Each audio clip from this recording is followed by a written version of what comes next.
Hello everyone. तो देखो अभी पिछले जो वीडियो में हमने देखा था 2.3 एक्सरसाइज हमने कंप्लीट किया था, राइट। अभी हम क्या करेंगे इस वीडियो में, पूरा हमारा 2.4 जो एक्सरसाइज है उसके पहले के कुछ सॉल्व एग्जांपल है, वो सॉल्व एग्जांपल पहले सॉल्व करेंगे, उसके बाद पूरा एक्सरसाइज कंप्लीट करेंगे, ठीक है। आई होप तुम लोगों ने होमवर्क किया होगा, राइट। अभी 2.4 एक्सरसाइज हम क्या करते हैं, सॉल्व करते हैं। अभी इसके पहले कुछ सॉल्व एग्जांपल है, वो सॉल्व एग्जांपल भी हम देख लेते हैं, ठीक है। ये वाले, ठीक है। अभी देखो यहाँ पे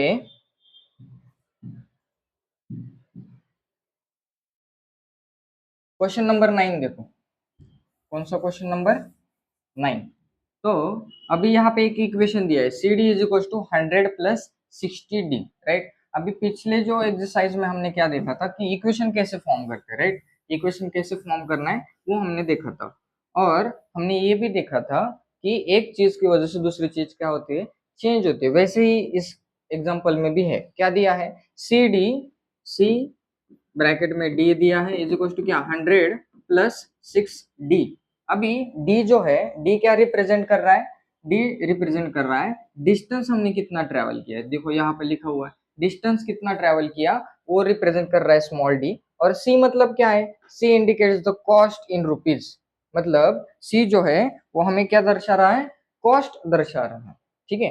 मतलब डी चेंज होने से कॉस्ट कितनी चेंज होगी वो भी हमें पता चल जाएगा। फॉर एग्जाम्पल मैं अभी यहाँ पे लेता हूँ कि डी की वैल्यू 1, ठीक है। मैंने क्या कर दिया, डी की वैल्यू 1 ले ली, फिर वो क्या बन जाएगा 100 + 60, यहाँ पे 60 है, 60 इंटू 1 हो जाएगा। डेज कितने लिया हमने, सॉरी डिस्टेंस कितना लिया, 1 लिया, तो 100 + 60 हो जाएगा, 160 हो जाएगा। ये कितना हो जाएगा, 160 हो जाएगा, राइट। वैसे ही अभी देखो यहाँ पे ये जो c है उसको 1 से मल्टीप्लाई नहीं करना है, ठीक है। अभी यहाँ पे जो ये C1 लिखा है मैंने, तो 1 क्या हमें बता रहा है कि 1 डिस्टेंस, मतलब 1 किलोमीटर डिस्टेंस चलने के बाद c की जो वैल्यू है वो कितनी है, 160, ठीक है। c की वैल्यू क्या है, 160। सिंपल, हम c निकाल रहे हैं वहां पे, राइट। अभी c की जगह पे अभी यहाँ पे देखो मैंने 2 रख दिया, ठीक है। यहाँ पे क्या रख दिया, 2। तो 2 किलोमीटर चलने के बाद, 2 किलोमीटर जाने के बाद हमारा टोटल कॉस्ट कितना होगा वो हमें बताना है। तो 100 + 60 इंटू कितना लिखेंगे, 2 लिखेंगे, राइट। तो क्या बन जाएगा ये 100 प्लस ये 120, तो ये बन जाएगा 220, राइट। ये टोटल क्या बन जाएगा 220। वैसे ही उन लोगों ने क्या किया, यहाँ पे चार्ट दिया है, ठीक है। ऐसा एक चार्ट दिया है, हर 1 किलोमीटर के बाद कितना कितना रुपीज उन लोगों को देना पड़ रहा है एक्स्ट्रा, वो भी देखो। तुम लोग अगर ध्यान से देखोगे तो यहाँ पे कितना कितना बढ़ रहा है, 60 बढ़ रहा है कि नहीं, देखो। तो इंक्रीजिंग कॉस्ट क्या है हमारे, 60 रुपीज, राइट। तो उसी को उन्होंने क्या किया, एक लीनियर इक्वेशन के फॉर्मेट में लिख दिया, ठीक है। और वैसे ही चार्ट हमें यहाँ पे दिखाया। अभी यही चार्ट हमें क्या करना है, सारे एग्जांपल्स में बनाना है, सेम टू सेम, ठीक है। अभी देखो एग्जांपल नंबर 10 देखो, यहाँ पे भी देखो यह H T is equal to क्या दिया है, 3 - 0.5 टी। अभी इसका मीनिंग क्या है, देखो height of the water in cylindrical tank, ठीक है। इनिशियल हाइट कितनी थी, 3 मीटर थी। इनिशियल हाइट कितनी थी, 3 मीटर थी।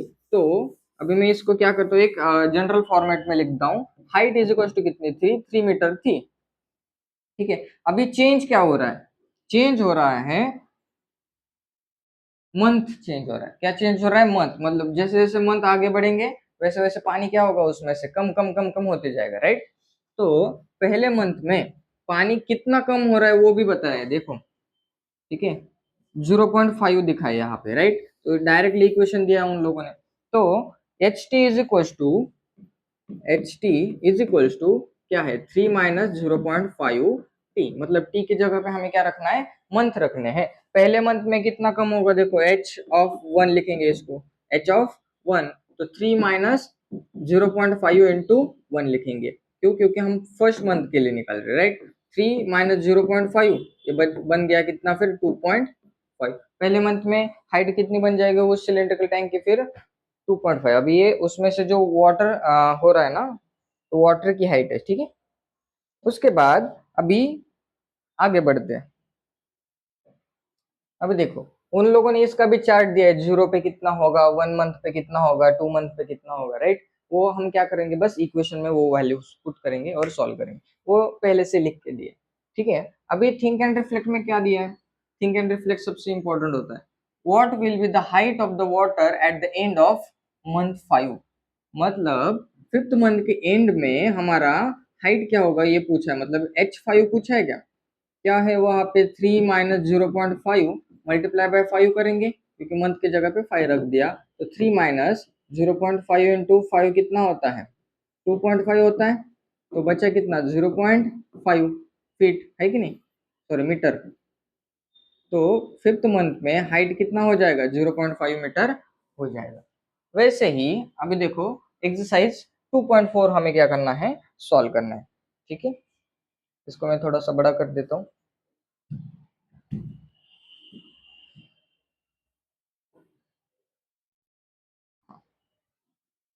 अब देखो सबसे पहले क्वेश्चन में क्या दिया है, क्वेश्चन ठीक से रीड करना है। ठीक है, suppose plant has a height 1.75 feet, initial height है ना वो, तो इसलिए वजह से मैं इसको इनिशियल हाइट लिख देता हूँ, इनिशियल हाइट, उसको मैं h से रिप्रेजेंट करूंगा। वो कितनी दी है 1.75, ठीक है 1.75। अभी प्लांट है तो उसकी हाइट बढ़ेगी, तो कितने फीट से बढ़ रही है, it grows by 0.5 feet each month, तो इंक्रीज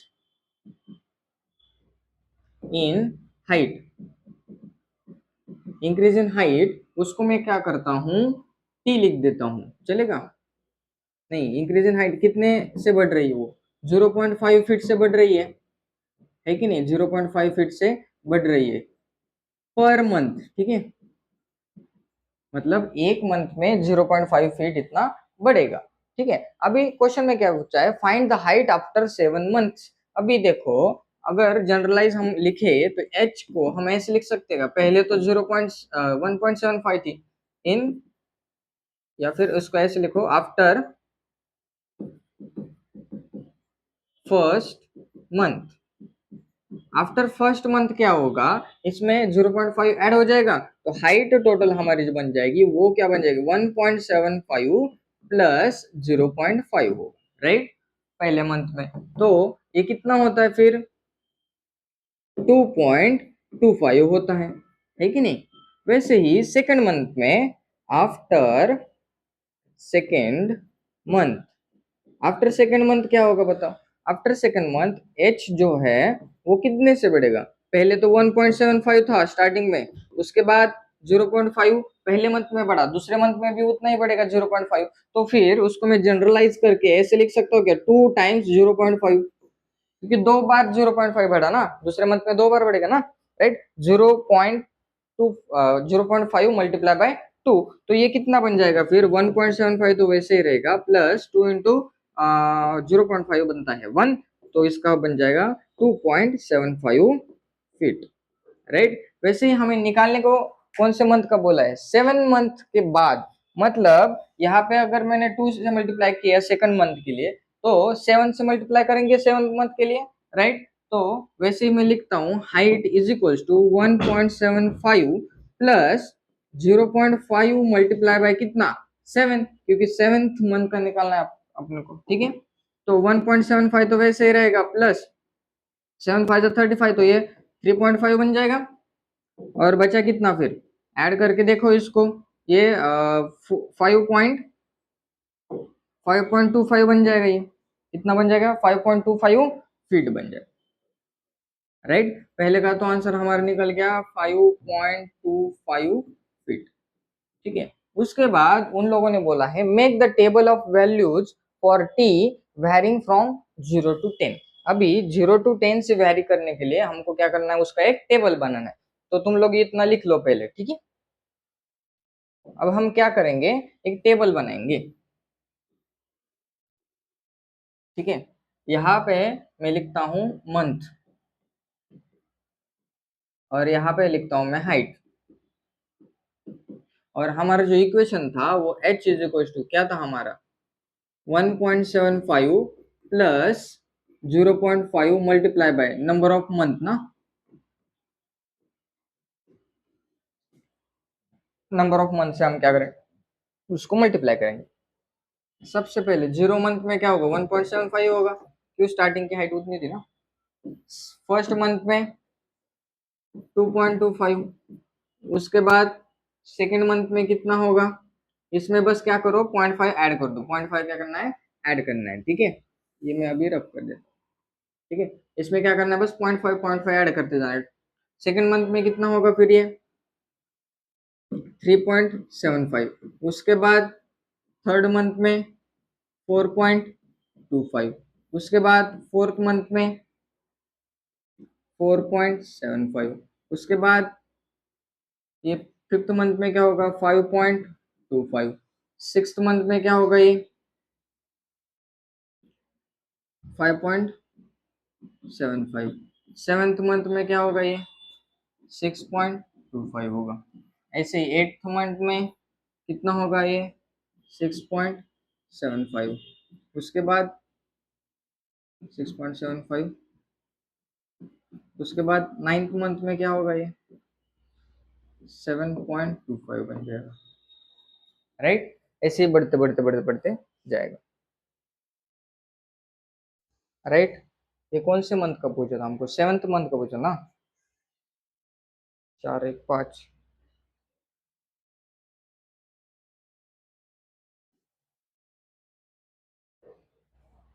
कुछ तो गलत हो गया क्या, यहाँ पे 2.75 आ जाएगा, सॉरी 2.75 आ जाएगा, यहाँ से फिर बदल जाएगा ये, ठीक है। 3.25 ये बन जाएगा 3.75, ठीक है, ये बन जाएगा 4.25, ये बन जाएगा 4.75, ये बन जाएगा 5.25, ये 5.75, और ये 6.25। उसके बाद 10 नंबर के मंथ पे क्या होगा बताओ, मंथ नंबर 10 क्या हो जाएगा, उसमें बस 0.5 ऐड कर दो, उसमें बस 0.5 ऐड कर दो, बन जाएगा 6.75, 6.75 बन जाएगा, राइट। तो अभी आगे जाते हैं, राइट। अभी नेक्स्ट क्वेश्चन क्या है, find an expression that relates H and T, find the expression that relates H and T and explain why it represent linear growth. अभी देखो जो इक्वेशन हमको लिखना है ना वो ऐसा है, राइट। एच हमें लिखना है, राइट, हाइट हमें फाइंड करनी है, जो इनिशियल थी 1.75 और बढ़ रही है 0.5 पर मंथ, इसी वजह से मंथ को हमने टी लिख दिया, ठीक है। मंथ को हमने क्या कर दिया, टी लिख दिया। अभी देखो जैसे जैसे मंथ बढ़ेगा वैसे वैसे क्या बढ़ेगी, इसकी हाइट बढ़ेगी, राइट। तो यही हमें बस यहाँ पे रीजन लिखना है, राइट।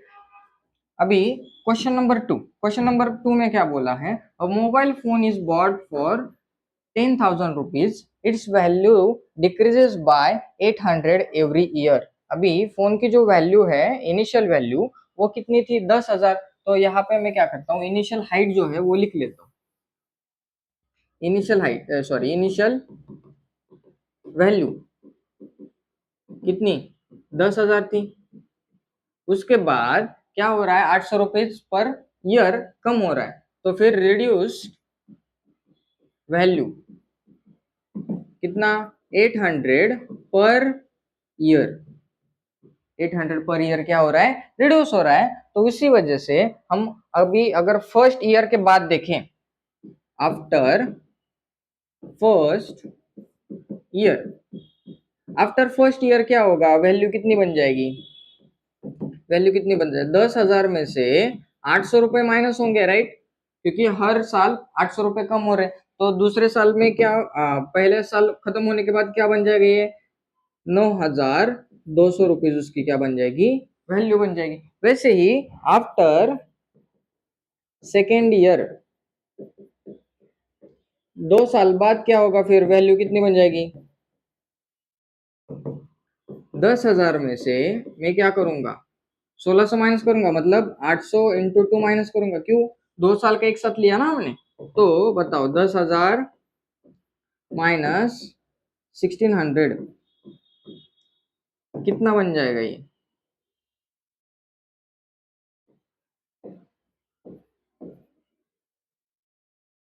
सॉरी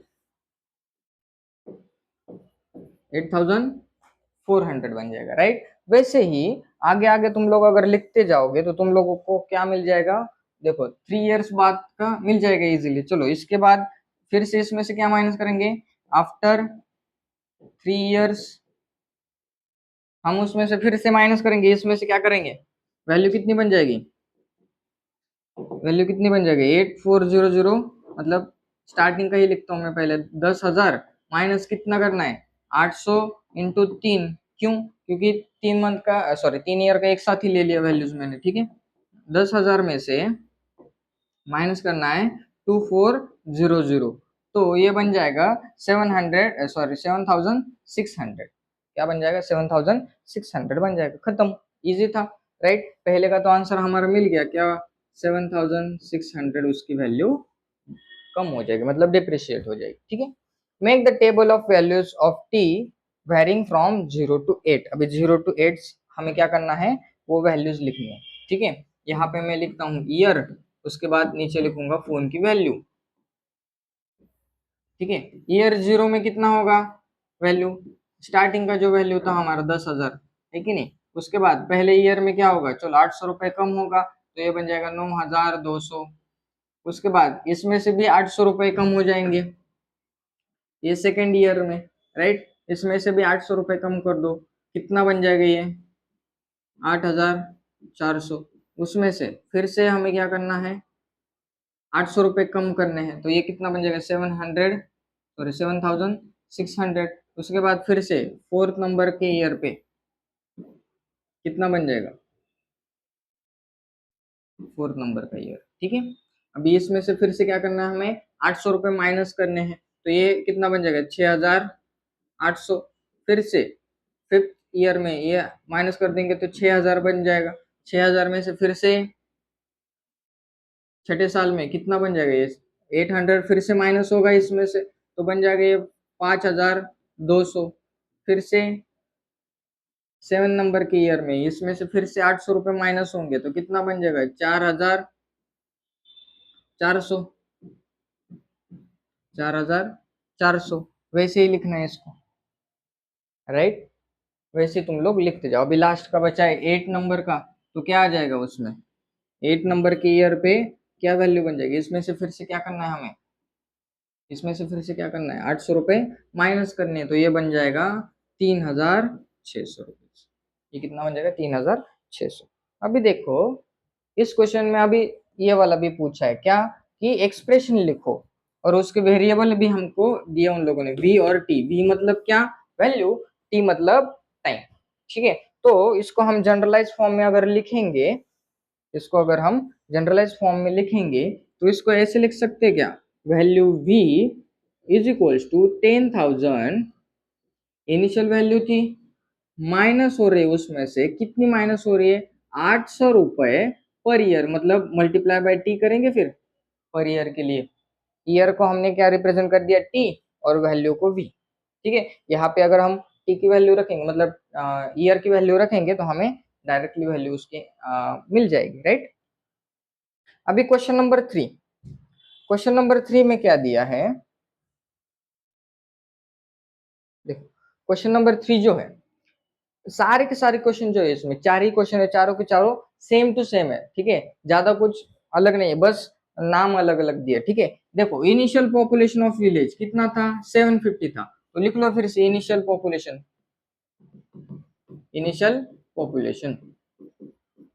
कितना था 750 रुपीज था, इनिशियल पॉपुलेशन कितना था 750 था। उसके बाद every year 50 people move from nearby city to village, मतलब हमारे विलेज में 50 लोग ऐड हो रहे हैं हर साल, है कि नहीं, हर साल 50 लोग ऐड हो रहे हैं, ठीक है, एवरी मंथ, या फिर ऐसे लिखो एडिशन इन पॉपुलेशन, पॉपुलेशन कितने से बढ़ रही है 50 पीपल पर ईयर या फिर पर मंथ है, ठीक है, एवरी ईयर है, राइट, 50 पर ईयर बढ़ रहे हैं, राइट। तो हमें निकालना क्या है, find the population of the village after 6 years, मुझे बताओ 6 इयर्स के बाद कितना होगा। सबसे पहले तो हम क्या करते हैं फर्स्ट ईयर का निकालते हैं, फर्स्ट ईयर फर्स्ट ईयर में क्या होगा, पहले तो पॉपुलेशन हमारी बढ़ने है कि नहीं, पॉपुलेशन कितनी हो जाएगी, पहले तो थी 750 और उसमें 50 रुपए 50 लोग बढ़ जाएंगे, राइट, तो टोटल कितना बन जाएगा, ये 800 बन जाएगा, राइट। वैसे सेकेंड ईयर में क्या होगा, पॉपुलेशन पॉपुलेशन कितनी बढ़ेगी, राइट, 750 प्लस 50 को मैं दो बार लिखूंगा, दूसरा ईयर है ना तो दो बार लिखूंगा उसको, तो वो क्या बन जाएगा 550 इंटू 2, ठीक है, तो 750 प्लस 100 बन जाएगा ये, तो क्या बन जाएगा 850, इजी। वैसे ही आगे आगे तुम बनाते जाओ, ठीक है। अभी find the population of the village after 6 years, तो डायरेक्टली मैं इसको ऐसे लिख सकता हूँ क्या, 750 प्लस 50 मल्टीप्लाई बाय 6, क्यों, 6 महीने का एक साथ ही लिख दिया, तो बताओ कितना बन जाएगा, 750 तो वैसे रहेगा, ये बन जाएगा 300, तो आगे कितना बचा है फिर, ये 1050, 1050 छठवें साल में क्या होगा, उसकी पॉपुलेशन बढ़ जाएगी, राइट। अभी आगे हम थोड़ा सा अगर जाए, ठीक है, तो उसमें सेकंड क्वेश्चन क्या पूछा है हमें, मेक द टेबल, फिर से टेबल बनाना है हमको, क्या करना है, फिर से टेबल बनाना है, ठीक है, हम टेबल बना,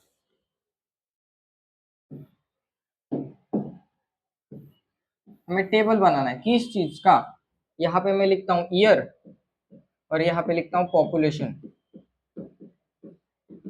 मुझे बताओ ईयर 0 में मतलब स्टार्टिंग में कितना पॉपुलेशन था, 750 था, पहले ईयर में कितना बढ़ेगा, 50 पॉपुलेशन बढ़ेगी तो कितना बन जाएगा, ये 800 बन जाएगा, उसके बाद सेकंड में 850 बन जाएगा, उसके बाद थर्ड में कितना बन जाएगा, ये 900 बन जाएगा, ये फोर्थ में 950, उसके बाद फिफ्थ में 1000 रुपीज 1000 पीपल्स, उसके बाद 1050, उसके बाद सेवेंथ ईयर में कितना बढ़ेगा, इसमें बस 50 50 ऐड करते जाओ, ये एक 1100 बन जाएगा, 8 पे 1150, उसके बाद 9 पे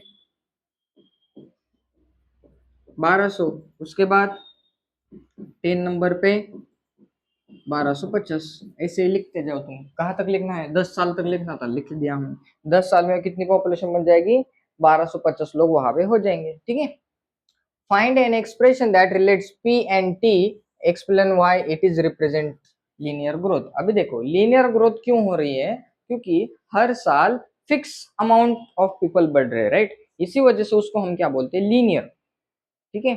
फिक्स अमाउंट अगर बढ़ रही है तो उसको हम क्या बोलते हैं, लीनियर बोलते हैं, ठीक है। तो इसको ही हम डायरेक्टली अगर इक्वेशन के फॉर्मेट में लिखना चाहे तो कैसे लिख सकते हैं, सिंपल है, देखो सबसे पहले हमें क्या लिखना पड़ेगा, पॉपुलेशन, पॉपुलेशन बढ़ रही है ना, कितने से बढ़ रही है वो भी लिखना पड़ेगा, इनिशियली थी 750, उसमें बढ़ रही है कितनी, 50 पीपल्स पर ईयर, इस वजह से उसको मैंने टी से रिप्रेजेंट कर दिया, पर ईयर को मैंने क्या कर दिया, टी से रिप्रेजेंट करते हैं, टाइम है ना वो। तो हम यहाँ पे 1 रखेंगे तो हमें आंसर क्या मिल जाएगा, 800 मिल जाएगा, देखो वैसे ही मिल रहा है, फर्स्ट ईयर में 800।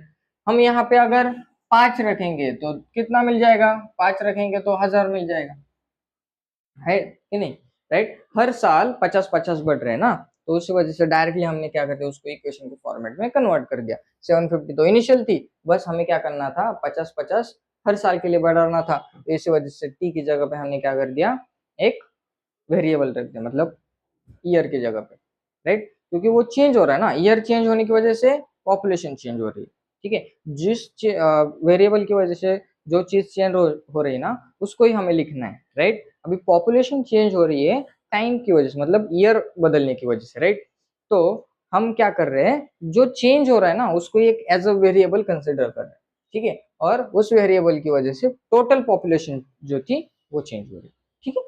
अभी वैसे ही नीचे वाला क्वेश्चन भी वैसा ही है, देखो टेलीकॉम कंपनी, अभी टेलीकॉम कंपनी क्या करती है, रिचार्ज प्रोवाइड करती है, ठीक है, तो रिचार्ज कितने का था, 600 रुपीज का था, रिचार्ज कितने का था, 600 रुपीज का, और हर दिन 15 रुपए कम होते हैं, उसमें से कितने रुपए कम होते हैं, 15 रुपए, देखो रिड्यूसेस बाय 15 एवरी डे, ठीक है, ईच डे, राइट, अगर 15 रुपए हर दिन कम हो रहे हैं तो उसको हमें क्या करना पड़ेगा, कि लीनियर इक्वेशन के फॉर्मेट में रिप्रेजेंट करना होगा। उसके पहले हमें ये देखते हैं कि क्या पूछा है। Right equation that models remaining balance B X after using the scheme of same for X days. ठीक है, अभी एक्स डेज के लिए अगर हमको वो रिप्रेजेंट करना है तो कैसे करेंगे। ठीक है, स्टार्टिंग इनिशियल बैलेंस कितना था, इनिशियल बैलेंस कितना था, 600 रुपीज था ना। इनिशियल बैलेंस कितना था, 600 रुपीज था। उसमें से ईच डे कितना रिड्यूस होता है, ₹15 रिड्यूसेस। ठीक है, 15 रुपए हर दिन घटते हैं। तो first day after first day, पहले दिन के बाद कितना होगा बताओ, बैलेंस जो है कितना बचेगा, कितना बचेगा, 600 - 15 होगा नहीं, 600 - 15 होगा तो बचा कितना, 585।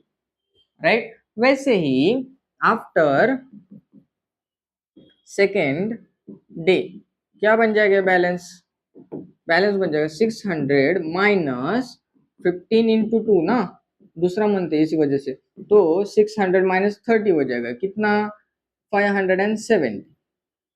इजी। वैसे ही हम इसी को हम क्या करते हैं, अभी इक्वेशन के फॉर्मेट में लिखते हैं। बी को, बैलेंस को हम लिखते हैं बी ऑफ एक्स। एक्स क्या रिप्रेजेंट कर रहा है, नंबर ऑफ डेज। ठीक है, एक्स क्या रिप्रेजेंट कर रहा है, नंबर ऑफ डेज। यहाँ पे लिख लू, let number of days is equal to X, है कि नहीं, and balance is equal to B of X. ठीक है, बी ऑफ एक्स क्यों, क्योंकि कौन से मंथ कौन से दिन का बैलेंस हमें चेक करना है उससे पता चल जाएगा ना, राइट।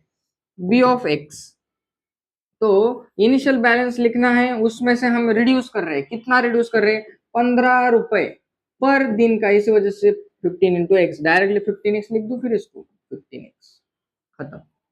ये हमारा क्या बन गया, इक्वेशन बन गया। राइट, अभी आगे हम थोड़ा सा अगर देखेंगे तो after how many days will balance run out, तो बैलेंस जीरो कब हो जाएगा ये हमको पूछा है। बैलेंस जीरो कब हो जाएगा ये पूछा है, तो देखो दूसरे इसमें क्या करेंगे, बी ऑफ एक्स की जगह पे पूरा जीरो लिख देंगे। डेज को जीरो रख सकते क्या हम, नहीं, कितने दिन बाद जीरो होगा ये पूछा है ना, तो ये लेफ्ट साइड को क्या करते हैं, जीरो पुट कर दे, तो ये ऐसे लिख सकते हैं, 600 - 15x is equal to zero, लिख सकते हैं ना। तो -15x को मैं राइट साइड भेजता हूँ, तो ये क्या बन जाएगा, 600 इज इक्वल टू 15x, 15 को नीचे भेज दो, तो x is equal to 600 divided by 15। मैंने क्या किया, 15 को बस नीचे भेज दिया। ठीक है, x is equal to 600 divided by 15, तो x is equal to 40, x is equal to 40 आ जाएगा। 40 दिन बाद ये पूरा बैलेंस खत्म हो जाएगा, है कि नहीं। उसके बाद देखो अभी इसका आंसर आ गया 40 डेज। ठीक है, अभी लास्ट वाला, make the table of values for x varying from 1 to 10 days and show how balance b of x reduces with time. अभी टाइम के साथ साथ कितना बैलेंस रिड्यूस हो रहा है ये वो हमको क्या करना है, यहाँ पे दिखाना है। ठीक है, तो यहाँ पे देखो मैं क्या करता हूँ, सबसे पहले यहाँ पे लिखता हूँ डेज। ठीक है, डेज मतलब हमारी एक्स की वैल्यू, और बैलेंस मतलब बी ऑफ एक्स। ठीक है, जीरो डे पे क्या होगा, 600 ही रहेगा इनिशियल। ठीक है, उसमें से फर्स्ट डे पे इसमें से क्या हो जाएगा, 15 माइनस, तो 585। फिर से दूसरे दिन इसमें से 15 माइनस होगा, तो क्या बन जाएगा, 570। फिर से थर्ड डे पे इसमें से 15 माइनस होगा, तो क्या बन जाएगा वो 555। उसके बाद फोर्थ डे पे इसमें से 15 माइनस हो जाएगा, कितना बचेगा, ये 540 बचेगा। उसमें से फिर से फिफ्थ डे पे इसमें से फिर से 15 माइनस हो जाएगा, तो कितना बचेगा, 525। फिर से सिक्स डे पे क्या होगा, इसमें से 15 माइनस हो जाएगा, ये बचेगा 510। सेवेंथ डे पे इसमें से 15 माइनस होगा, ये 495 बचेगा। उसके बाद 8 नंबर पे डे पे इसमें से 15 माइनस होगा, तो ये बन जाएगा 480। अभी डे नंबर 9, यानी यहाँ पे बी ऑफ एक्स, ठीक है। डे नंबर हमारा क्या चल रहा है, 9 नंबर के डे पे क्या हो जाएगा, ये 465 बच जाएगा। 10 नंबर के डे पे कितना माइनस होगा, इसमें से फिर से 15 माइनस करो तो ये बन जाएगा 440, सॉरी 450 बचेगा ना, राइट। 450, राइट, इजी था। अभी ऐसे ही तुम लोगों को क्या करना है, ये सेम एग्जांपल्स तुमको फिर से सॉल्व करने हैं, ठीक है। बहुत आसान है, ठीक है। ये जो हमने अभी एक्सरसाइज सॉल्व किया ना, बहुत आसान है। अभी टफनेस जो तुम लोगों को अभी दिखाई देगी ना, वो इसके आगे है, लीनियर रिलेशनशिप्स, ठीक है। इसके आगे जितने भी एग्जांपल्स तुम लोगों को दिखाई देंगे वो थोड़ा सा टफ होंगे, पिछले एग्जांपल से थोड़ा सा टफ होंगे। तुम लोगों को कुछ एडवांस कॉन्सेप्ट्स भी इसमें दिया हुआ है, राइट। तुम लोगों का जैसे सिलेबस चेंज हुआ है, राइट, तुम लोगों को 10th स्टैंडर्ड के भी कुछ कॉन्सेप्ट्स हैं, ठीक है, एज इट इज है। और कुछ 11 स्टैंडर्ड्स की भी है, लेकिन इस चैप्टर में 11 स्टैंडर्ड के कुछ कंसेप्ट नहीं है, बस 10 स्टैंडर्ड के कंसेप्ट तुम लोगों को इस चैप्टर में दिखाई देंगे। लेकिन अभी तक जो हम पढ़ रहे थे, ठीक है, वो पिछले साल का भी था और 9th स्टैंडर्ड का भी था, ठीक है। तुम लोगों ने क्या क्या सीखा अभी तक, इक्वेशन बनाना सीखा, राइट, उसको सॉल्व कैसे करते हैं, राइट, वो भी सीखा, राइट। अभी इसके आगे जो है, ठीक है, इसके आगे कभी अभी तुम लोगों को दो इक्वेशंस भी दिखाई देंगे और उस दो इक्वेशन को तुम लोगों को सॉल्व भी करना है, ठीक है। हम धीरे धीरे आगे जाएंगे, ठीक है। आई होप तुम लोगों को यहाँ तक समझ में आया होगा, राइट। अभी इसके आगे का जो है लीनियर रिलेशनशिप्स, वो हम क्या करेंगे नेक्स्ट वीडियो में देखेंगे, ठीक है। Thank you.